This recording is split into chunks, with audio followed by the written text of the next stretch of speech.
It's very brightly colored and it's very loud, and it's fun for a while. We want to be free to do what we want to Two were do. Muhammad Ali and Sonny Barger, the president of Hell's Angels. This is 1095.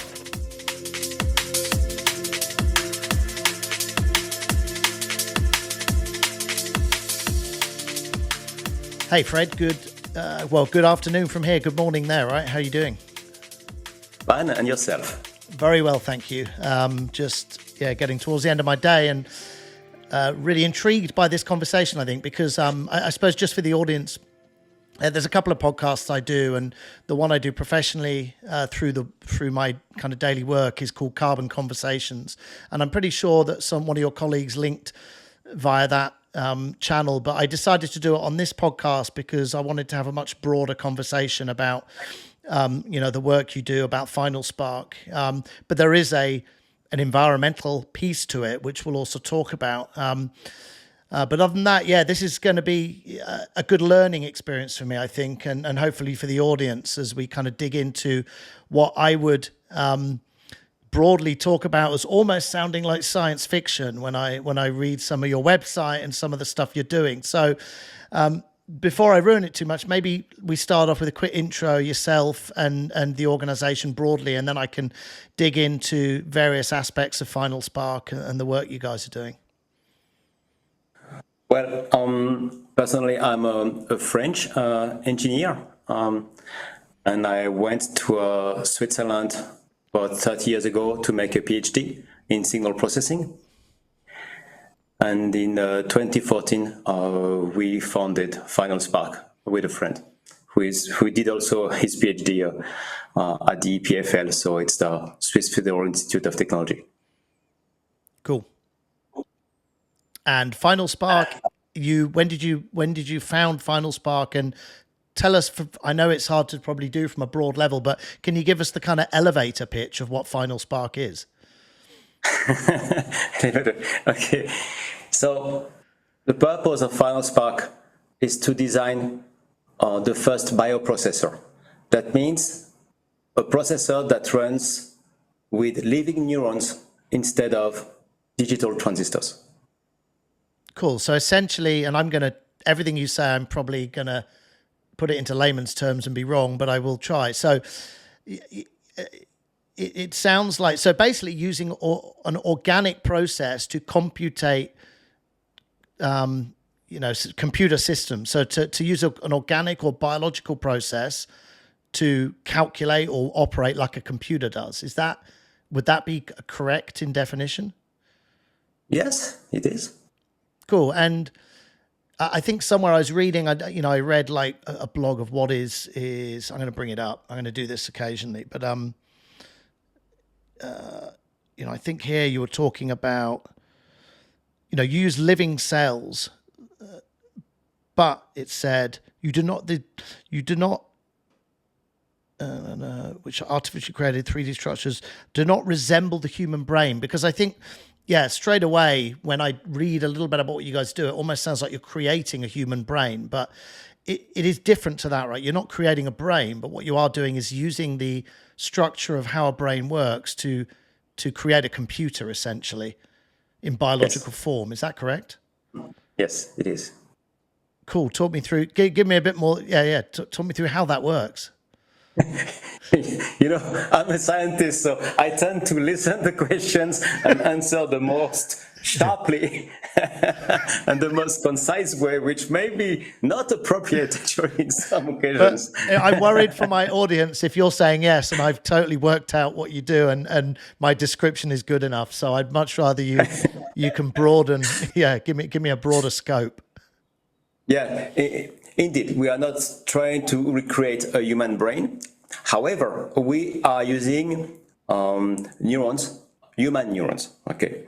And we connect them together to create a small nervous tissue, which is going to be like it's called brain organoid, like 500 microns. This is half of a millimeter. So you can see this with your eyes. Yeah. Okay. And we have thousands of neurons connected together. Okay, I would say more or less randomly. And we connect this to electrodes. and we use the electrodes to listen to the activity of the neurons and to stimulate them.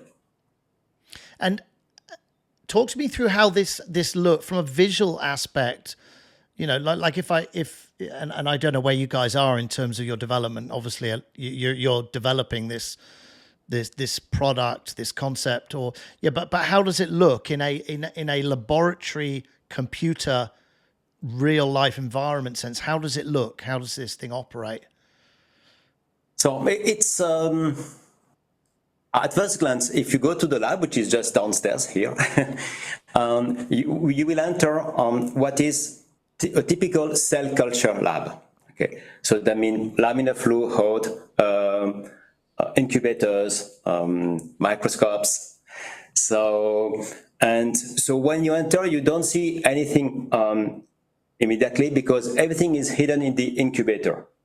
An incubator is a closed, I would say, box, when there is specific conditions which are required for sustained life, which is of neurons, which is 37 degrees, 5% CO2, so a lot of CO2 here, and 80% humidity, and it's entirely black, so there is no light inside. So they live there, and there are only wires going to the incubators to listen and to stimulate the neurons. And there are also many tubes everywhere to bring what's called the medium. That means a liquid, which is going to have glucoses and salts and all what is necessary for the neurons to live. And how do those cells regenerate? Is there a certain amount and it's fixed? Like, what is the living, or what is the life cycle of that environment, and how does it look after itself, I suppose? So there are different stages here, which are called protocols. Okay. Yep. The first thing is that we in the protocol we start with cells from the skin. Of human skin, okay. Yeah. And from the cells of human skin, it's possible, thanks to Nobel Prize Japanese in 2005, it's possible to regenerate stem cells. Yeah. That means cells which are able to differentiate in any kind of cells of your body. Okay. This is our starting point, stem cells. So to answer your questions, stem cells are going to replicate infinitely. So this is what we do. At first stage, we replicate. And when we've got millions of them, we stop. And then we stop the process and force them to become neurons and glial cells, which are the two types of cells that you have in your brain.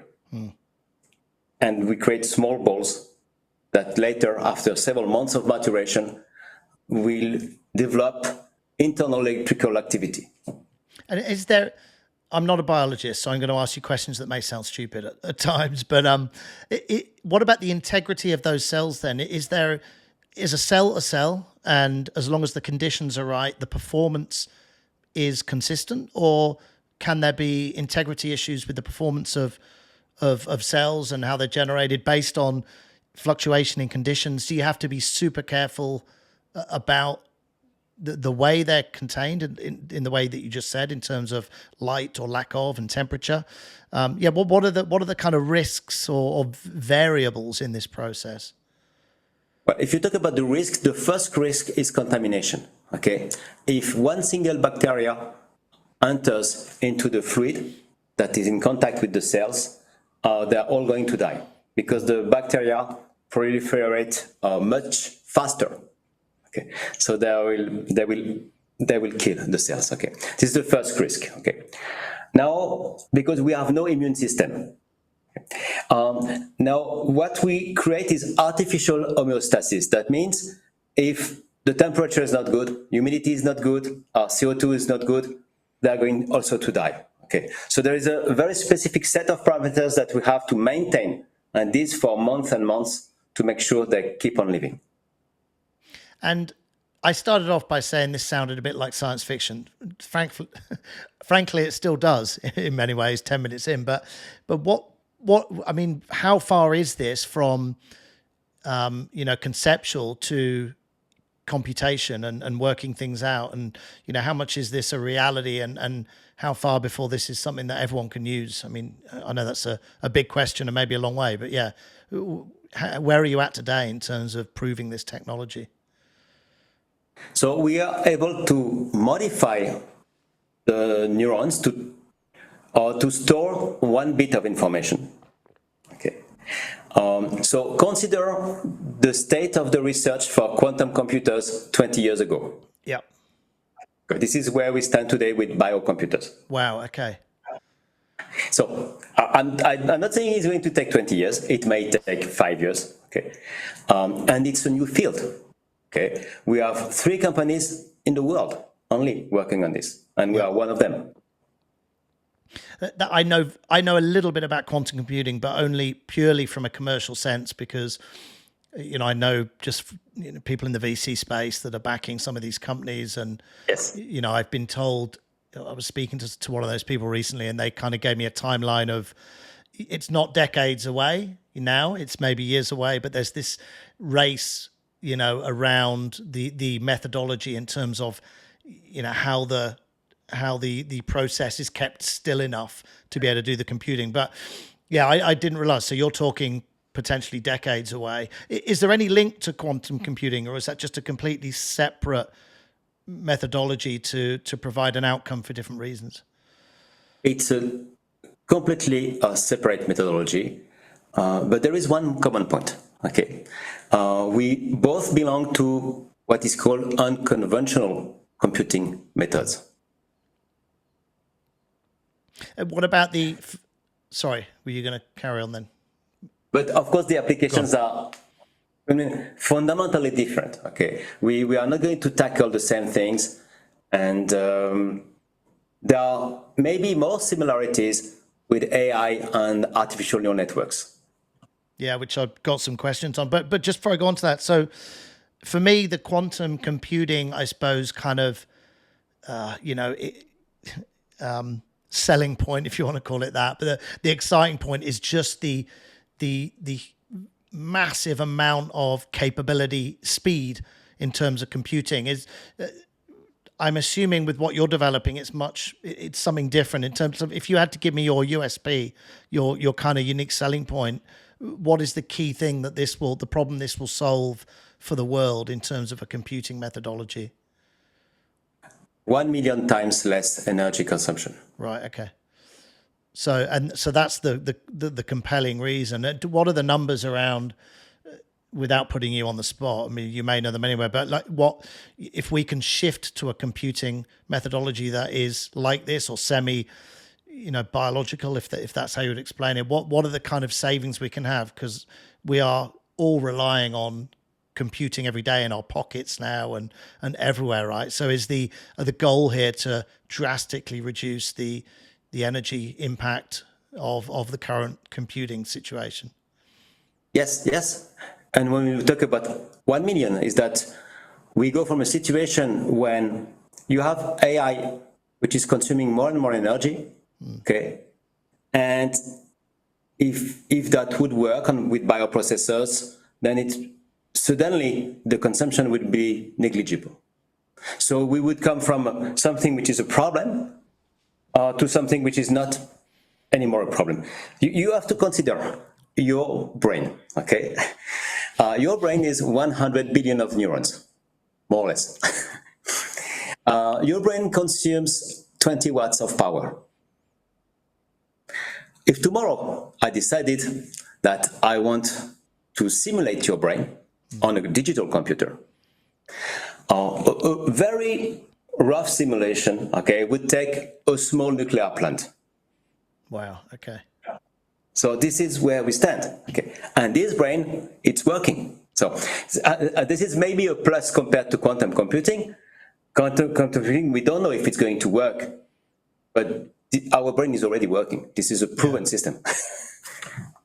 What are some of what are the biggest barriers to entry, or the development barriers for what you guys are doing? I mean, the obvious ones it clearly would take a lot of research capital, because it sounds like you've got a long distance to go. But are there within that, are there barriers within the research, things you still need to understand, like big leaps that need to be made? Yeah, what are the biggest barriers? Well, first, I would like to pick up the word you just used, which is understand. Okay. I'm very cautious about understanding. Okay. This is my second company. Okay. And we are engineers. Okay. We want to make things that work. This does not always imply that we understand things. We just want to make them work. So if you think about the first planes that were built, I doubt that the people really understood the aerodynamics and everything. There's just trial and errors, okay? So I'm not saying that we should go blindly, but there is, if we talk about the brains, it's so complicated, and there is more than 50 years of state-of-the-art on this, and we are just at the beginning, that it would be unreasonable to say that we need to understand everything in order to make it work. If we go that path, it's going to be unreasonably long. Sure. So, and if you think about understanding, think about AI, artificial neural networks, deep learning. Fundamentally, we understand generally how the system works, but not in the details. And it doesn't matter. It still works. Okay, so that's very interesting. Even for a system entirely artificial, generated by humans, we can have things working without understanding all the details. So to put that into where you are today, what are the things that you're able to? I suppose this is about kind of proof of concept. Continuously evolving the proof of concept of what can be done. Where are you at today in terms of what can be done with what you're building and what you do understand right now, I suppose? Well, the first, if we talk about the challenges that we have and that we solved, okay, when we started, say 4 years ago, we had a life expectancy of our neurons of a few hours. Okay. Today, we have about 3 months. Okay, so it's a huge gap. Okay, so that was the first challenge. And we have also thousands of brain organoids. So we are more in the, I wouldn't say industrial mode, but it's a routine mode, 24/7, they are live since several years now. So this was the first step, to make sure we have a reliable system we can use these neurons always. And always here, we are performing experiments 24/7. Okay, not only us, but many universities in the world. So what we learned is how to modify those neurons to put them in different states, which is good, but it's not enough. The main challenge, to come back to your initial point, that we have to solve is training. Okay. And that's funny enough, because in artificial neural networks, that was also the main problem, training. And when was this problem solved, then we saw the explosion of AI. Yep. So it's all about training. Just explain, sorry, when you say training, give me the context for that. When you say training, what do you mean? Training the system? Training the network of neurons to do something useful. Right. Okay, so right now you're in the phase of being able to generate the neurons and keep them in a stable state where you can interact with them before then teaching or training them to deliver for you what you need, which is computation of certain things, right? In layman's terms, if I paraphrase correctly, does that sound right? Yes, that's absolutely correct. Let me give you a very simple example, okay? You have electrodes, okay? We can take a picture, convert to electrical signals, feed them into the electrode, and then see the answer of the neurons that would say, for instance, whether it's a cat or a dog. Yeah. So we'd have a image recognition system, which is done biologically. I'm not saying that it's working now, okay, but it's an example of a task. okay, which is done with artificial neurons, which is done by our brain, which is made from biological neurons. Yeah. So this is what we are trying to replicate. And training consists in making sure that we have the output that we expect. So dogs are dogs and cats are cats. Makes sense.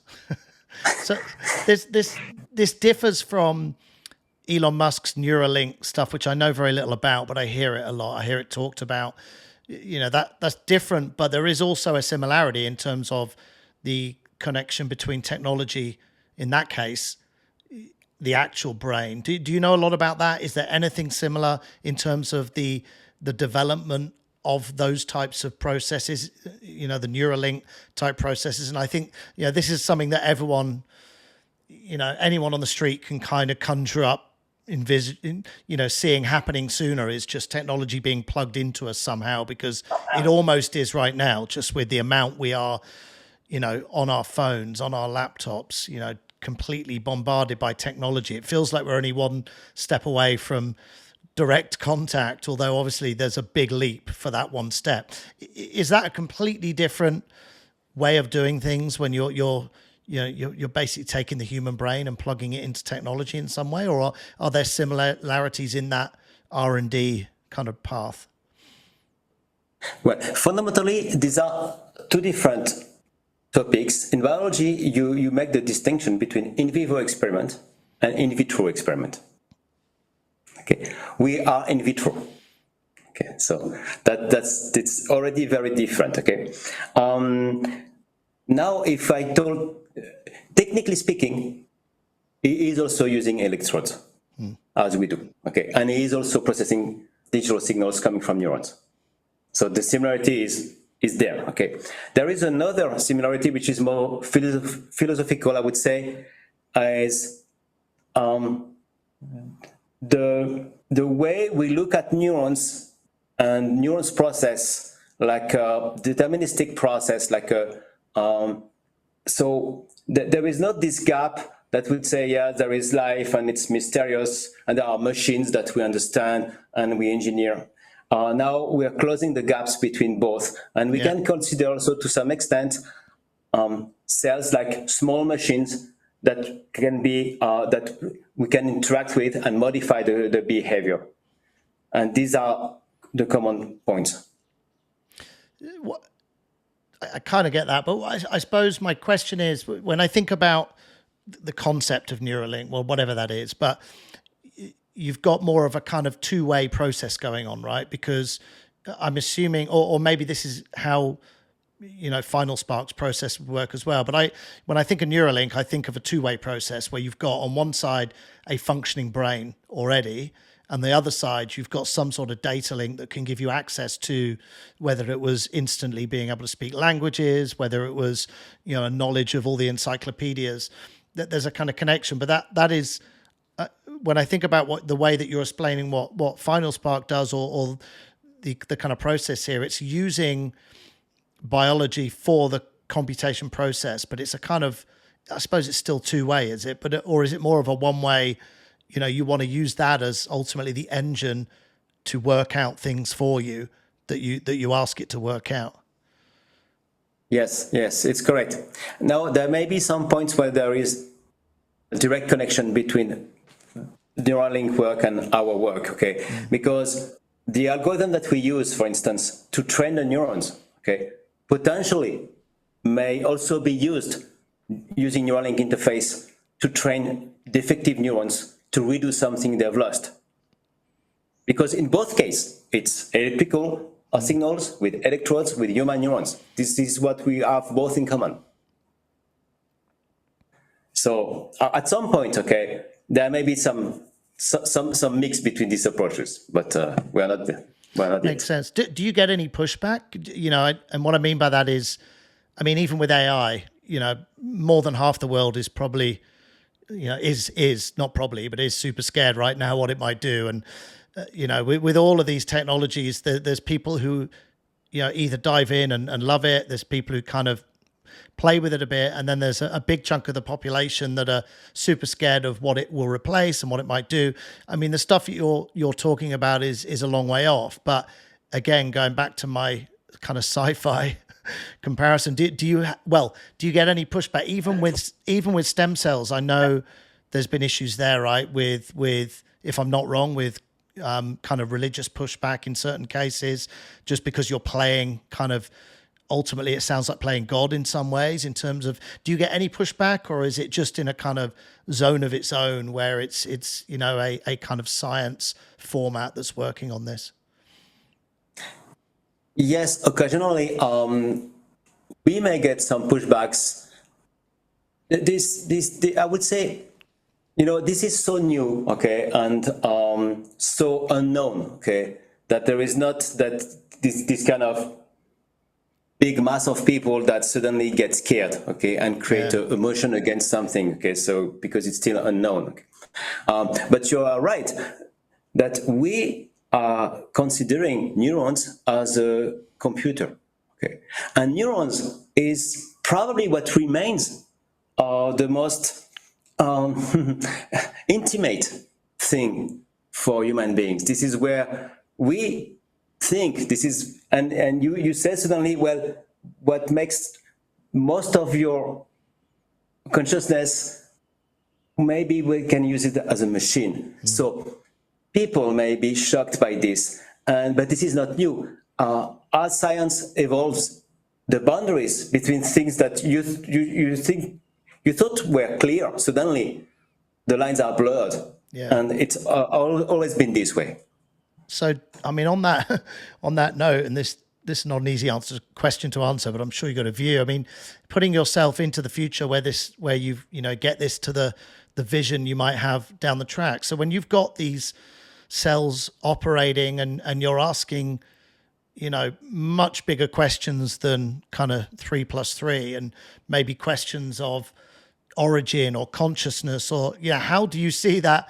Do you see that biology as having some sort of conscious format, or you see it as just performing a process in terms of a biology process that's computing? I mean, is there a question around consciousness with this, or is that just kind of too far out to even consider?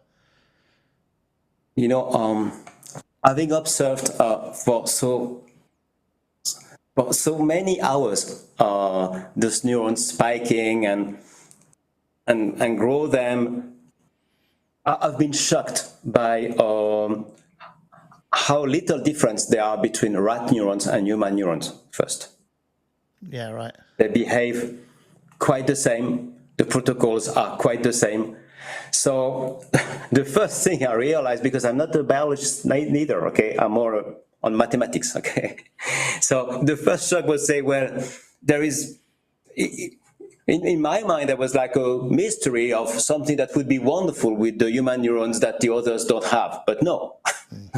They're not that different. And if there is a difference, it's not a very good difference. That means humans are more sensitive in the protocols, they are slower to differentiate. So at first glance, its processing power is lower than rat neurons, for instance. So now, if you ask me questions like consciousness or things like this, I'm looking at signals and at cells, okay? Yeah. If you talk about consciousness, you're talking about, billions of neurons. Okay, what's happening when you have billions of neurons? And I just don't know what it means.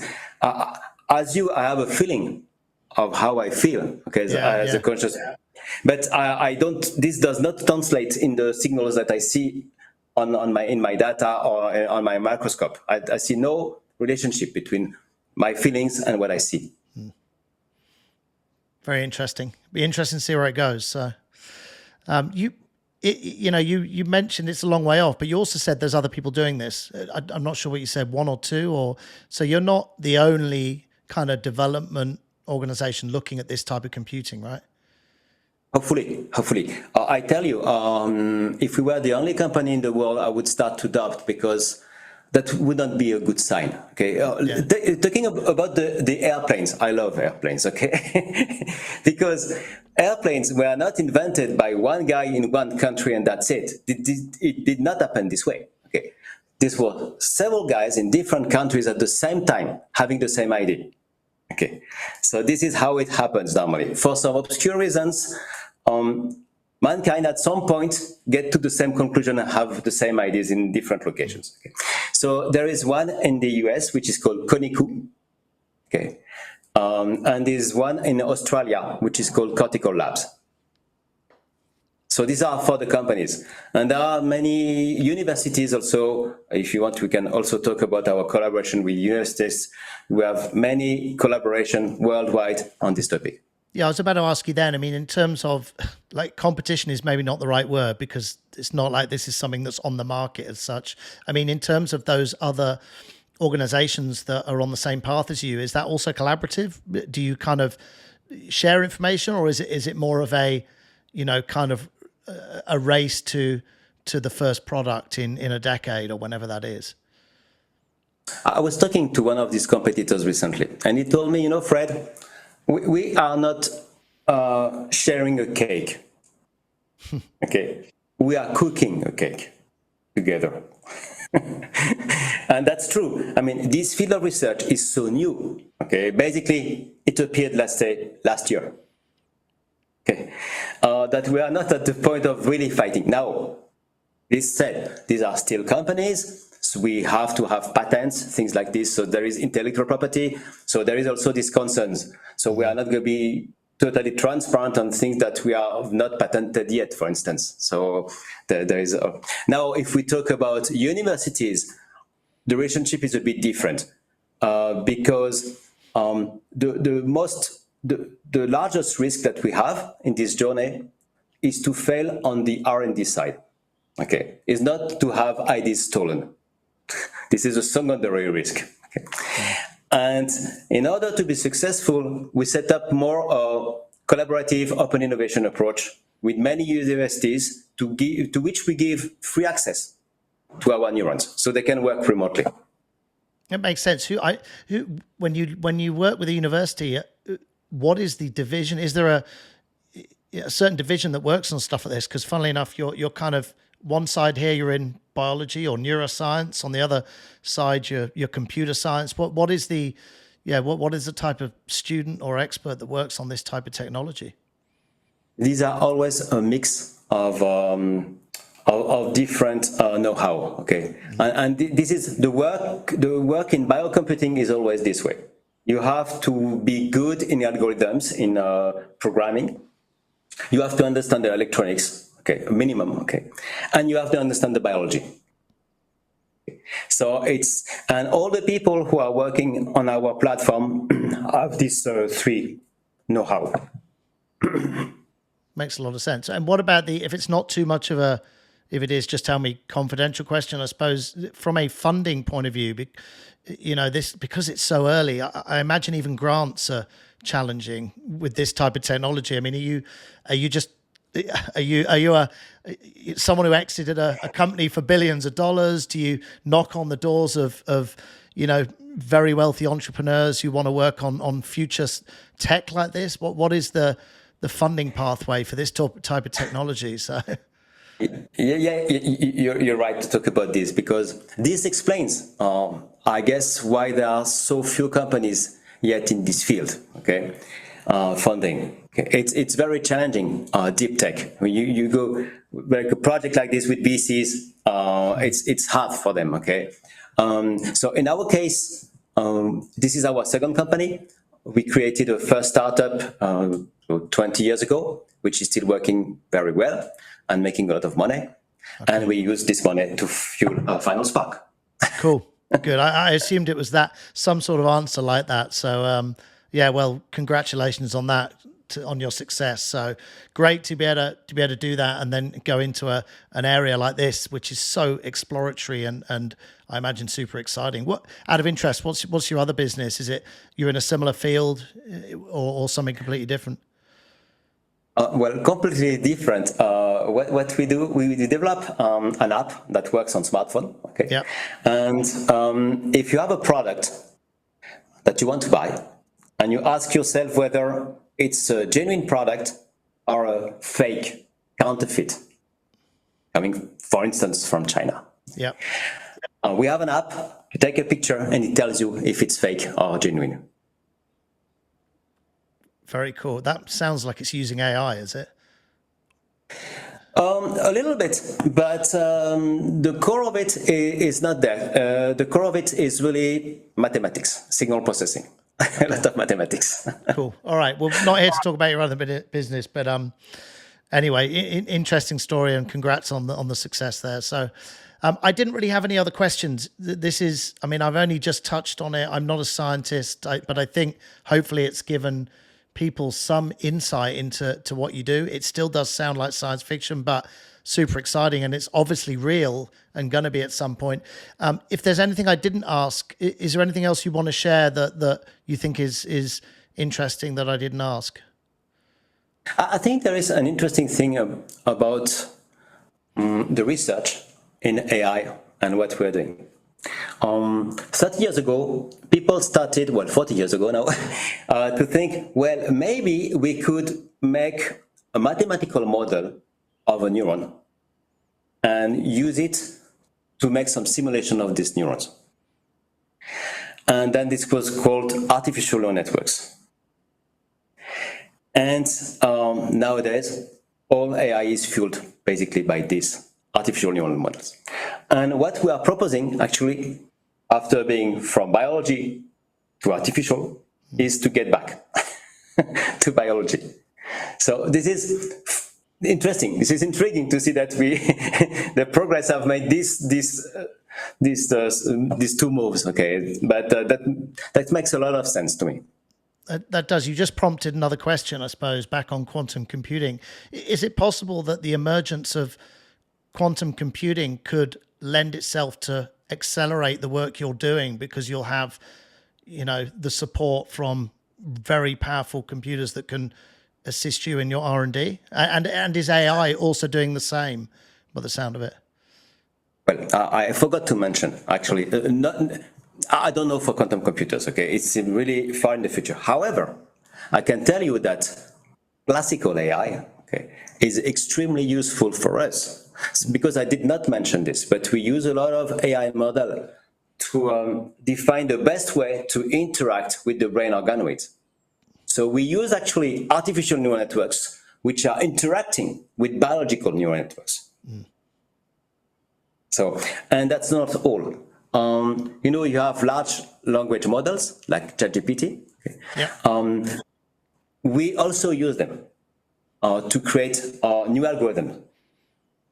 So AI helps us right now. Essentially speeding up your development process, as it is for so many other businesses. So, yes. Cool. Fred, it's been really fascinating to meet. I wish you the best, and really interesting to understand a bit about your work and FinalSpark. So where can people find out more? Where should they look for the organization, for yourself? Do you want to just share kind of website, email, whatever you're comfortable sharing? Well, if people want to see what we do, they can come to FinalSpark.com website. Then we explain all the situation, and they can access in real time, see the activity of our neurons here in Switzerland. So you will see what's going on. We have also the platform for universities that want to work on this topic, that we give free access to universities which are interested. And I guess there will be a press release that will be published maybe this morning about the availability that we officially announced of this platform, which has been documented in a publication which has been done in Frontiers journal, and at the beginning of this month. Cool. Well, I will, for anyone watching or listening, I'll put the link to your website, but I'll also, if you want to share that press release later, because by the time I publish this, it'll be out, and I'll also put that in the speaker notes as well. So cool. Wonderful. Awesome. Look, thanks again, and have a great day in Switzerland. You too, and you in Thailand. Cheers. We want to be free to do what we want to Two were do. Muhammad Ali and Sonny Barger, the president of the Hells Angels. This is 1095.